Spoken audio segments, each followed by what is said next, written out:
ఇక జాగ్రత్తగా విందాం. ఒక విశ్వాసి విశ్వాస జీవితంలో ఎప్పుడు ప్రభువుకు దూరం అవుతాడంటే భయంకరమైన శ్రమలు వచ్చినప్పుడు దూరం అవుతాడు. రెండవదిగా, ఎప్పుడు ఒక విశ్వాసి దేవుడి నుంచి దూరం అవుతారంటే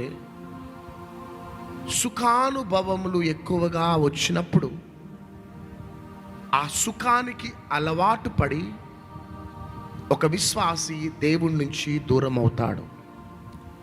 దేవుని యొక్క ఉద్దేశం, దేవుని యొక్క సంకల్పం ఏంటిదంటే మనం కష్టపడాలి, మన కష్టార్జితం ద్వారా సుఖపడాలి. అది దేవుని యొక్క చిత్తం.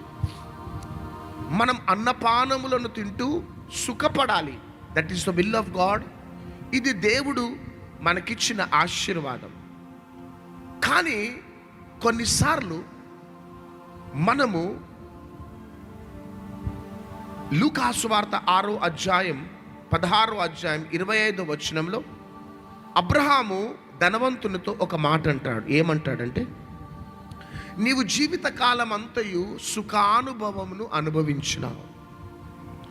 ఈ ధనవంతుడు ఎక్కడున్నాడంటే పాతాళంలో ఉన్నాడు. లాజరు ఎక్కడున్నాడంటే అబ్రహాము రొమ్ములో ఆనుకొని ఉన్నాడు. ఈ ధనవంతుడు అబ్రహామును ప్రాధేయపడుతూ లాజరును పంపించి నాకు కొంత నీళ్లు పంపించవా తండ్రి అంటే, అబ్రహాం అంటున్న మాట, నువ్వు బ్రతికినంత కాలం సుఖానుభవంను అనుభవించినావు. ఈ లాజరు భయంకరమైన పేదరికాన్ని అనుభవించినాడు.